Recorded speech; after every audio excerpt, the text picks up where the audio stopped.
Namaskar. This is S. Rajeshwari. I am recording this article for the Diwali edition of Yashovani, year 2025. Name of the topic is What Happiness Really Is. Do all of us want happiness? Yes. Do all of us, irrespective of caste, creed, religion, color, language, or country, want happiness? Definitely yes.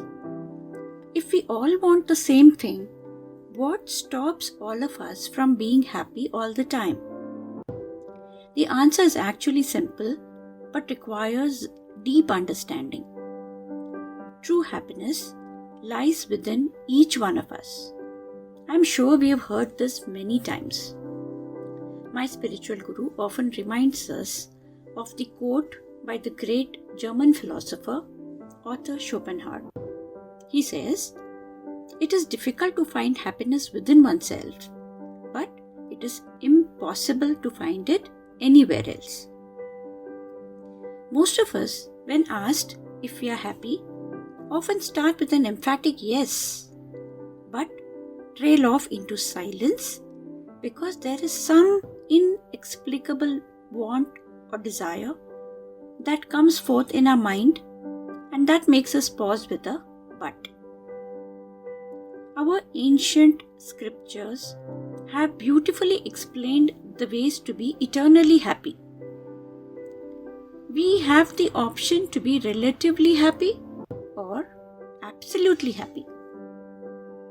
Relative happiness comes from name, fame, family, power, position, etc. We see everyone running after it all the time. We hear so often, "I only want to pass this exam, nothing else. If I get this job, I will be sorted. If I marry this person, I will be blessed. If I buy this car, I will be the most sought after person in my locality. If I purchase this house, I will be the happiest." I can go on and on with the list. But has anyone thought why Michael Jackson went into depression? Why son of the multi-billionaire of the Twin Towers in Malaysia, when Ajahn Siripanyo renounced $5 billion inheritance and became a Buddhist monk? Both had abundant money, name, fame, etc. So why were they not happy?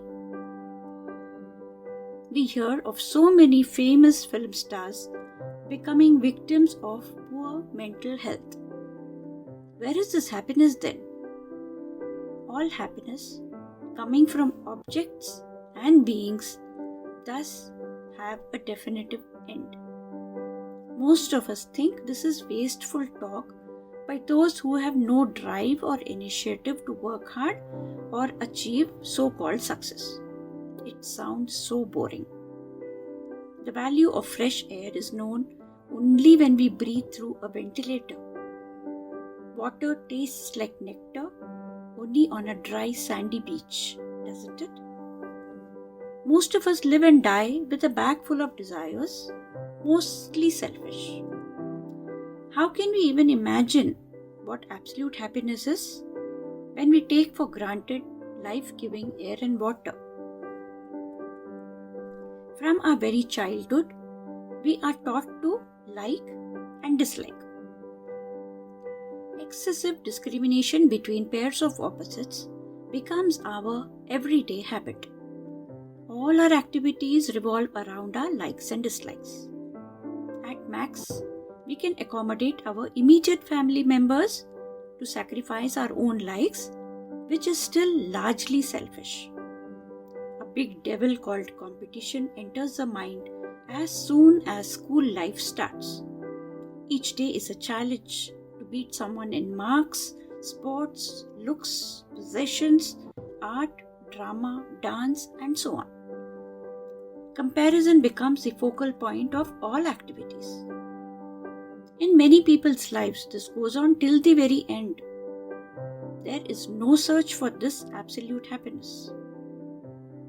Every effect comes from a cause. If we commit the same mistakes day in and day out, can we expect a different effect? No amount of prayers or visits to holy places can change the effect so long as our efforts are in the direction of fulfilling selfish desires.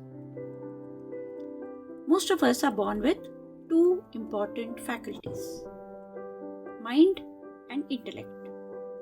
Both are not the same, although they appear to be synonymous. Our mind is like a small child, always wanting for things or beings based on likes or dislikes. If we offer a bundle of currency notes on one hand and chocolates on the other, anyone can guess what the child will pick.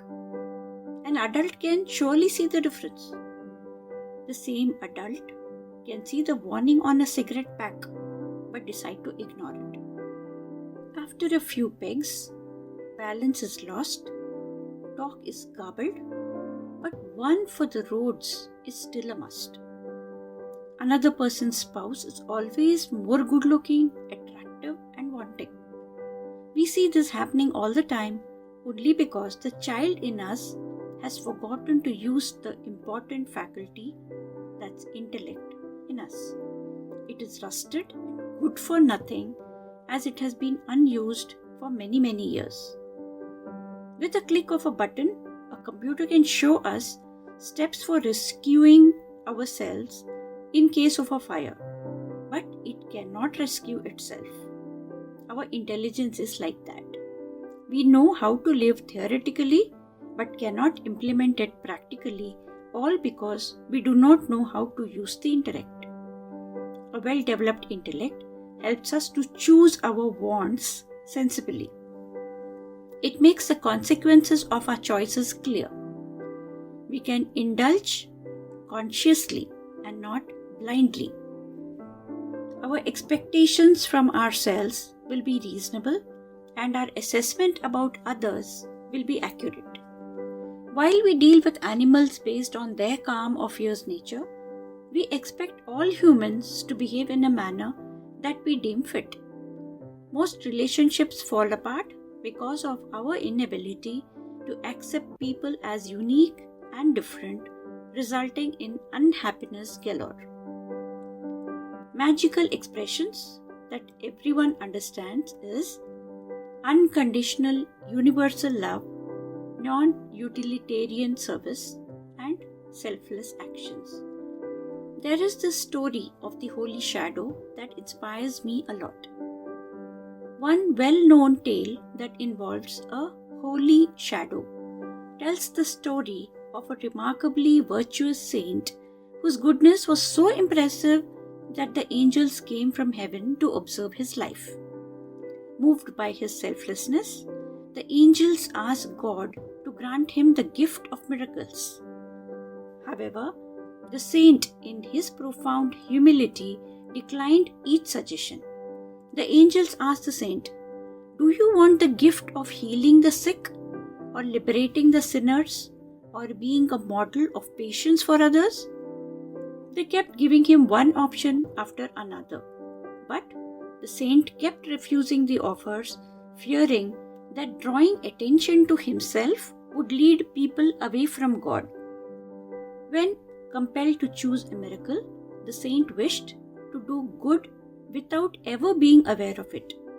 The angels, after deliberation, decided that whenever the saint's shadow fell upon the ground, unseen by him, it would have the power to cure diseases, soothe pain, and comfort sorrow.